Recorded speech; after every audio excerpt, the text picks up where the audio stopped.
Materi yang pertama yaitu analisis jenis dan komponen laporan keuangan. Laporan catatan atas laporan keuangan memberikan informasi apabila ada laporan keuangan yang memerlukan penjelasan tertentu. Penyusunan laporan keuangan terkadang disesuaikan juga dengan kondisi perubahan kebutuhan perusahaan. Yang pertama, neraca dapat dibuat untuk mengetahui kondisi atau jumlah dan jenis harta, utang, dan modal perusahaan. Secara garis besar, komponen neraca dapat digambarkan sebagai berikut.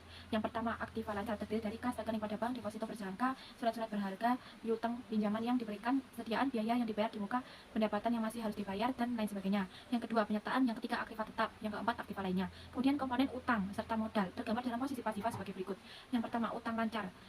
Yang kedua, utang lancar terdiri dari utang dagang, utang wesel, utang bank, utang pajak, dan seterusnya. Kemudian yang kedua, utang jangka panjang terdiri dari utang hipotek, utang obligasi, dan lain seterusnya. Kemudian yang ketiga, ekuitas terdiri dari modal saham, hak saham, laba ditahan, cadangan laba, modal sumbangan. Jumlah yang terdapat dalam komponen neraca yaitu sisi aktiva dan pasifah harus seimbang atau balance. Untuk menentukan persamaan neraca digunakan rumus sebagai berikut. Aktiva sama dengan kewajiban plus modal. Kemudian laporan yang kedua, laporan laba dan rugi. Laporan yang menunjukkan pendapatan, biaya, laba dan rugi satu perusahaan pada suatu periode tertentu. Berikut ini komponen-komponen yang terdapat dalam laporan tersebut. Yang pertama, penjualan. Yang kedua, HPP atau harga pokok penjualan. Yang ketiga, laba kotor. Yang keempat, biaya operasi terdiri dari biaya umum, biaya penjualan, dan seterusnya. Kemudian laba kotor. Dan yang keenam, penyusutan. Yang ketujuh, pendapatan bersih operasi. Dan kedelapan, pendapatan lainnya. Yang kesembilan, laba sebelum bunga dan pajak. Laba sebelum bunga terdiri dari bunga, wesel, dan lainnya. 11, laba sebelum pajak. Ke-12 pajak. Ke-13, laba sudah bunga dan pajak, atau yang ke-14, laba per lembar saham. Kemudian laporan perubahan modal. Laporan ini menunjukkan perubahan modal dan sebab-sebab terjadinya perubahan modal di perusahaan. Informasi yang diberikan dalam laporan perubahan modal, laporan yang menunjukkan posisi keuangan perusahaan pada tanggal tertentu, meliputi jenis-jenis dan jumlah modal saat ini, jumlah rupiah tiap jenis modal, jumlah rupiah modal yang berubah, sebab-sebab perubahannya modal, jumlah rupiah modal sesudah perubahan. Kemudian yang terakhir, laporan arus kas. Laporan ini terdiri dari kas masuk dan kas keluar. Selanjutnya yaitu analisis laporan keuangan.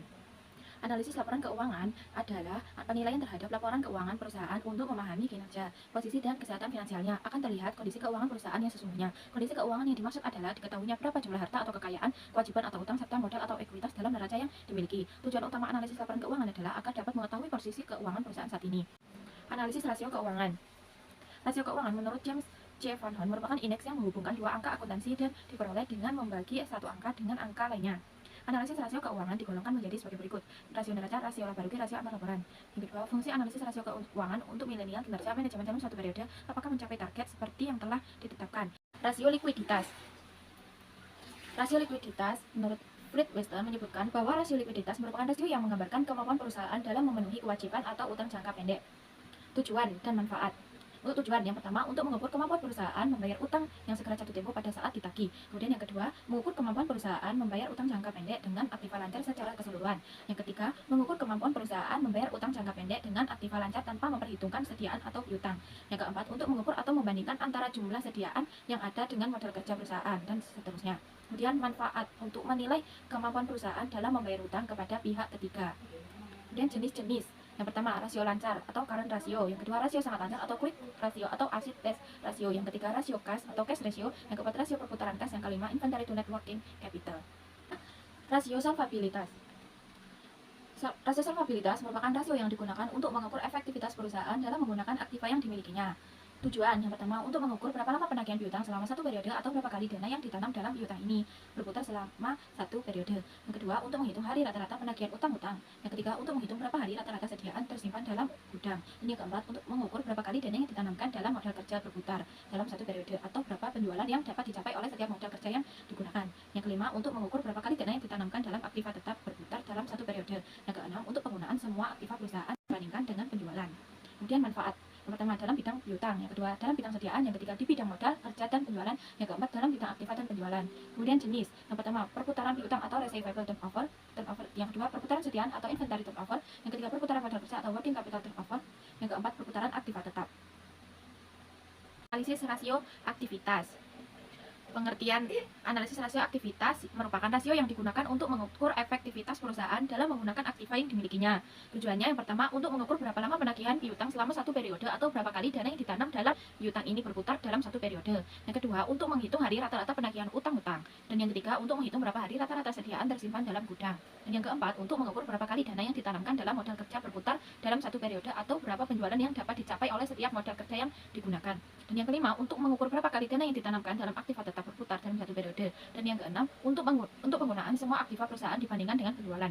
Kemudian manfaat. Yang pertama, dalam bidang piutang. Dan kedua, dalam bidang sediaan. Yang ketiga, di bidang modal kerja dan penjualan. Dan keempat, dalam bidang aktiva dan penjualan. Kemudian jenis-jenis. Yang pertama, perputaran piutang. Yang kedua, perputaran sediaan. Yang ketiga, perputaran modal kerja. Dan yang keempat, perputaran aktiva tetap. Rasio profitabilitas. Pengertian rasio profitabilitas. Rasio profitabilitas merupakan rasio untuk menilai kemampuan perusahaan dalam mencari keuntungan. Rasio ini juga memberikan ukuran tingkat efektivitas manajemen suatu perusahaan. Tujuannya yang pertama untuk mengukur atau menghitung laba yang diperoleh perusahaan dalam satu periode tertentu. Yang kedua, untuk menilai posisi laba perusahaan tahun sebelumnya dengan tahun yang sekarang. Yang ketiga, untuk perkembangan nilai laba dari waktu ke waktu. Dan yang keempat, untuk menilai besarnya laba bersih sesudah pajak dengan modal sendiri. Dan yang kelima, untuk mengukur produktivitas seluruh dana perusahaan yang digunakan, baik modal pinjaman maupun modal sendiri. Dan yang keenam, untuk mengukur produktivitas dari seluruh dana perusahaan yang digunakan, baik modal sendiri maupun modal perusahaan. Kemudian manfaat yang pertama, untuk mengetahui besarnya tingkat laba yang diperoleh perusahaan dalam satu periode. Yang kedua, mengetahui posisi laba perusahaan tahun sebelumnya dengan tahun yang sekarang. Dan yang ketiga, mengetahui perkembangan laba dari waktu ke waktu. Dan yang keempat, mengetahui besarnya laba bersih sesudah pajak dengan modal sendiri. Dan yang kelima, mengetahui produktivitas dari seluruh dana perusahaan yang digunakan, baik modal pinjaman maupun modal sendiri. Kemudian jenis-jenis, yang pertama profit margin atau profit margin on sales, yang kedua return on investment, yang ketiga return on equity, yang ketiga earning per share of common stock. Analisis rasio keuangan bank. Pengertian rasio keuangan bank adalah ukuran yang digunakan untuk mengetahui kesehatan bank dan mengetahui kondisi keuangan bank dilihat dari laporan keuangan yang disajikan oleh bank secara periodik dalam laporan keuangan. Kemudian kegunaan rasio keuangan bank itu sangat penting karena membantu dalam menilai kesehatan keuangan bank dan kinerja bank. Beberapa kegunaan utama dari rasio keuangan bank antara lain, yang pertama menilai kinerja keuangan, yang kedua menganalisis likuiditas, yang ketiga menilai kualitas aset, yang keempat mengukur efisiensi operasional, yang kelima membantu pengambilan keputusan investasi. Kemudian jenis-jenis, yang pertama rasio likuiditas. Bank quick ratio, investing policy ratio, banking ratio, asset to loan ratio, investment portfolio ratio, cash ratio, loan to deposit ratio, investment risk ratio, liquidity risk ratio, credit risk ratio, deposit risk ratio. Yang kedua, rasio solvabilitas, bank rasio, primary ratio, risk asset ratio, secondary risk ratio, capital ratio, capital risk capital adequacy ratio. Kemudian gross yield on total asset, gross profit margin of total asset, net income on total asset. Yang ketiga, rasio rentabilitas bank, gross profit margin, net profit margin, return on equity capital, return on total assets, return on loan, interest margin on earning asset, interest margin on loan, leverage multiplier, asset utilization, interest expense ratio, cost of fund, cost of money, cost of loanable fund, cost of operable fund, cost of efficiency. Selanjutnya yaitu sumber dan penggunaan modal kerja. Pengertian, modal kerja merupakan modal yang digunakan untuk melakukan kegiatan operasi perusahaan. Arti penting, yang pertama, manajemen modal kerja, yang kedua, investasi dalam aktiva lancar cepat yang sering kali mengalami perubahan serta cenderung labil, sedangkan aktiva lancar adalah modal kerja perusahaan. Kemudian, yang ketiga, jumlah aktiva lancar sama atau lebih dari 50% dari total aktiva. Yang keempat, bagi perusahaan kecil relatif terbatas untuk memasuki pasar dengan modal besar dan jangka panjang. Dan yang kelima, terdapat hubungan yang sangat erat antara pertumbuhan penjualan dengan kebutuhan modal kerja. Kemudian tujuan, yang pertama, guna memenuhi kebutuhan likuiditas perusahaan. Yang kedua, dengan modal kerja yang cukup, perusahaan memiliki kemampuan untuk memenuhi kewajiban pada waktunya. Ini yang ketiga, memungkinkan perusahaan untuk memiliki sediaan yang cukup dalam rangka memenuhi kebutuhan pelanggan. Ini keempat, memungkinkan perusahaan untuk memperoleh tambahan dana dari para kreditor apabila rasio keuangannya memenuhi syarat. Yang kelima, memungkinkan perusahaan memberikan syarat kredit yang menarik minat pelanggan dengan kemampuan yang dimilikinya. Dan yang keenam, guna memaksimalkan penggunaan aktiva lancar guna meningkatkan penjualan dan laba. Dan yang ketujuh, melindungi diri apabila terjadi krisis modal kerja akibat turunnya nilai aktiva lancar. Kemudian jenis-jenis modal kerja sendiri terbagi menjadi dua jenis, yaitu modal kerja permanen dan modal kerja variabel. Faktor yang mempengaruhi modal kerja, yang pertama jenis perusahaan, dan yang kedua syarat kredit, yang ketiga waktu produksi, dan yang keempat tingkat perputaran kesediaan. Kemudian sumber modal kerja, yang pertama hasil operasi perusahaan, yang kedua keuntungan penjualan surat-surat berharga, yang ketiga penjualan saham, yang keempat penjualan aktiva tetap, yang kelima penjualan obligasi, yang keenam memperoleh pinjaman, dan yang ketujuh dana hibah. Kemudian laporan sumber dan penggunaan modal kerja menggambarkan bagaimana perputaran modal kerja selama periode tertentu. Laporan ini juga menunjukkan kinerja manajemen dalam mengelola modal kerjanya. Analisis kredit. Pengertian. Arti kredit adalah kepercayaan. Dalam bahasa Latin disebut creditor. Artinya kepercayaan pihak bank alias kreditor kepada nasabah alias debitur, di mana bank percaya nasabah pasti akan mengembalikan pinjamannya sesuai kesepakatan yang telah dibuat. Kemudian fungsi kredit, yang pertama membantu masyarakat memenuhi kebutuhannya, yang kedua meningkatkan daya guna uang, yang ketiga meningkatkan peredaran dan lalu lintas uang, yang keempat meningkatkan pertumbuhan ekonomi, dan yang kelima merevolusi pola pikir masyarakat, yang keenam memperlancar distribusi barang dan jasa, yang ketujuh memajukan usaha. Kemudian prinsip-prinsip, yang pertama dengan 5 of C, karakter, capacity, capital, condition, collateral, dengan 7 of P, personality, party, purpose, prospect, payment, profitability, protection. Kemudian macam-macam kredit. Yang pertama dari segi kegunaan, ada kredit investasi dan kredit modal kerja. Kemudian dari segi tujuan, terdapat kredit produktif, kredit konsumtif, kredit perdagangan. Kemudian dari segi jangka waktu, yang pertama kredit jangka waktu, dan yang kedua kredit jangka waktu menengah, yang ketiga kredit jangka waktu panjang. Kemudian dari segi jaminan, terdapat kredit dengan jaminan dan kredit tanpa jaminan. Kemudian dari sektor usaha, terdapat kredit sektor pertanian, kredit sektor industri, kredit sektor perumahan, kredit sektor produksi, kredit sektor pendidikan, dan lain sebagainya. Analisis laba kotor.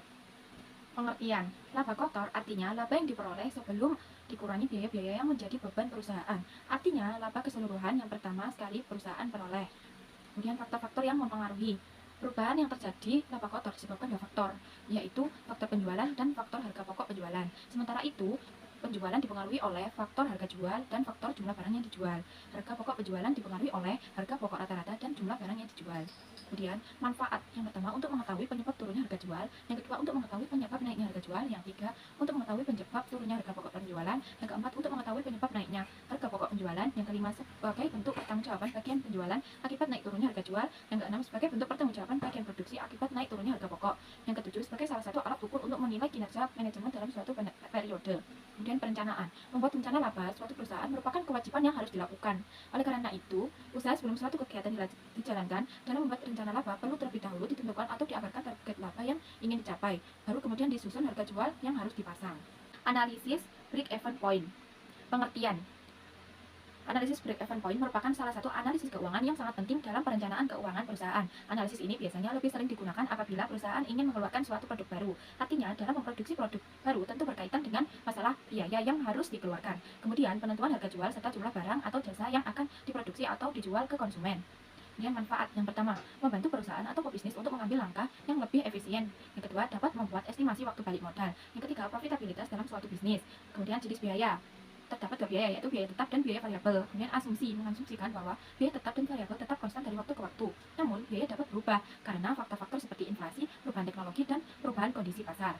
Analisis ini juga mengasumsikan bahwa ada hubungan linear antara biaya dan produksi. Keterbatasan. Yang pertama, biaya, kedua biaya tetap, ketiga biaya variabel, kemudian harga jual, tidak ada perubahan harga jual. Kemudian kelemahan, hanya memproduksi atau menjual satu jenis barang, jika lebih dari satu, maka komposisi penjualannya harus tetap konstan. Kemudian tidak memprediksi permintaan, bergantung pada data yang akurat, kemudian terlalu sederhana, mengabaikan persaingan, sulit mengklasifikasikan biaya karena adanya semi variable cost, kemudian mengabaikan faktor eksternal seperti permintaan pasar, persaingan, dan perubahan preferensi konsumsi.